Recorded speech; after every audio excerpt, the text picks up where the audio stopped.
fight off of it. You know, I think it's really essential to be able to look at these shorts. Look at him. He needs to get up in here. He needs to get up in here. So y'all know the name.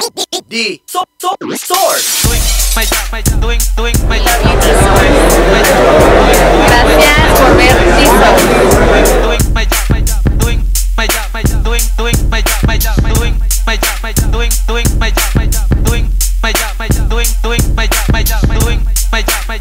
Doing my Alright, good day Fight fans, it's D Source and we're here at the NB and Network Studios here at Visayas Avenue in Quezon City. We're here to visit our boy Snow Badwa.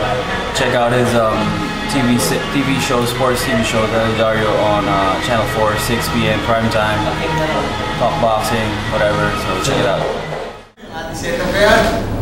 Meron na ho akong co-host ngayon. Samantala mabuhay po, Luzon, Visayas, Mindanao, Mega Manila World. Ngayon po ay araw ng Martes, ang primera na po ng Mayo taong 2012. Kami po ang inyong alternativo newscast. Kami alam namin kahit sa dyaryo, hindi po ang inyong unang binubuklat. Ako po si Snow Badwa. Kaya't samahan ninyo kami sa susunod na isang oras dito sa aming programang Kayo ang Nasusunod sa Balita. Ako si Dennis D. Source Guillermo. At ito po ang Dennis Diario Sports.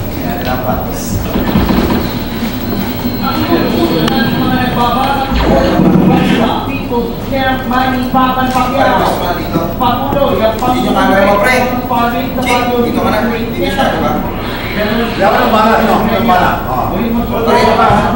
No, bala. Si Dennis dito.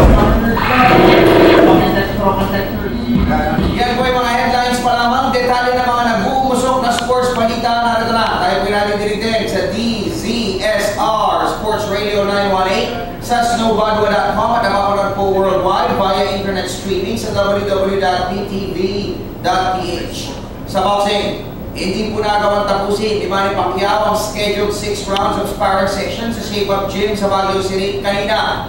Ito po matapos na pulbusin niya ng suntok ang second sparring na si Rustam Nugayev. Isa pong complete 3 rounds of sparring. Ang paniniwala ni WBO welterweight challenger Timothy Bradley na magiging easy fight para sa kanya ang paghamon ng corona ni Manny Pacquiao sa June 10. Sa panayam ng Examiner.com, buong tapang na sinabi ng undefeated American puncher na taglay niya ang skills at talento para pupulin ang 15-bout winning streak ng Pinoy champion. At hindi tulad ng mga nakalipas na nakasagupan ni Pacquiao, handa daw si Bradley makipagsabayan ng suntukan sa Pinoy Southpaw. Pati ni Bradley na style niya ang lumusog ng lumusog.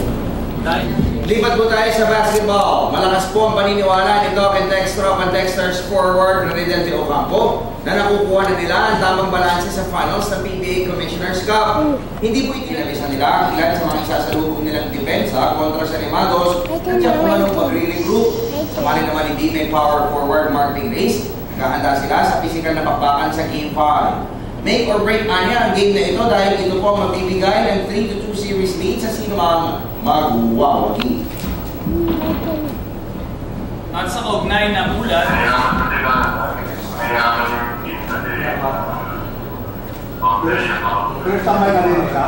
conditioning pa lamang ang magiging laman ng ensayo ng ASCALs dahil ang magiging pinakamataas na antas ng training ay gagawin nila sa Bacolod City simula sa May 21.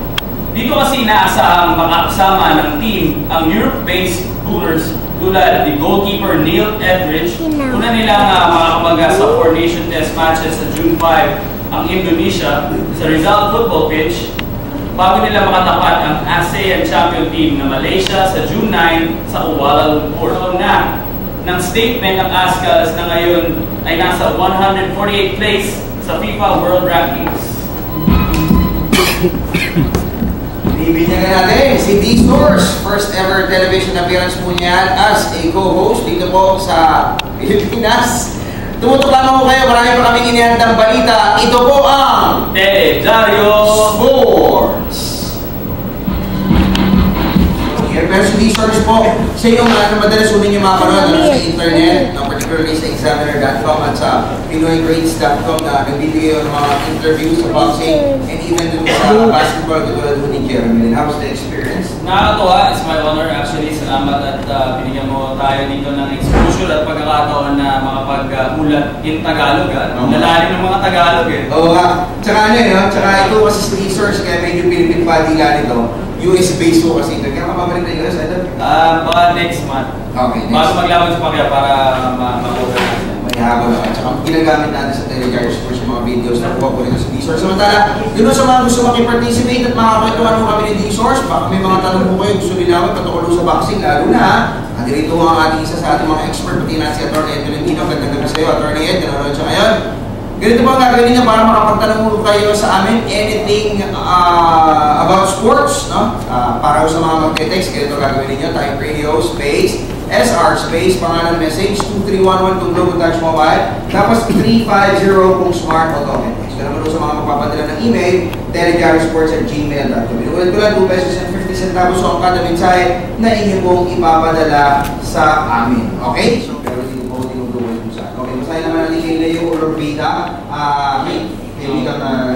Good PM, Sir Snow. Saan channel po ba ilalabas ang Shakey's V-League? Sa ngayon po, wala po silang network na nilalabasan. But hopefully, in the coming days, no, malaman natin kung saan para hindi naman ho na-disenfranchise, no, yun po mga fans ng women's volleyball. King Aboy na ng Marawi City. Ayan. Sinong player ng Alaska ang malaking salary? Pabati po sa mga anak ko na sila Aina at Mojeba at sa asawa ko na si Andira. Okay, so tingin ko dyan sina L.A. Tenorio, sina Sanito, siya yung mga maximum. Okay, si Atty. Dan Rex Tagdasa, nanonood siya sa atin, perfect combination daw tayo. Magandang gabi po, Atty. Doing your job. Si Atty. Dan Rex, so sa mga boxing judges po yan, at saka boxing referee rin, no? Tsaka talaga napakaalam mo sa boxing niya. Galing naman kay Jeffrey ng Ilocos Sur, pakibasa ni Source. Sir, galing na ni D-Source na maging co-host. Sir Snow, sana may kasama pang interview sa mga sports abroad. Okay, so sana raw, next time yung mga interview sa abroad, Pakita natin ba, sabihin ako. Pakita natin, makakakala nila i-invento lang doon natin. Si Jeffrey, Nice, Jeffrey. Salamat, Jeffrey. Si Ivan Panessa, Sir Snow, maaari po bang i-trade? Hey, D-Source, just do your job, baby. Doing my job, doing my job, doing my job, doing my job, doing my job, doing my job, doing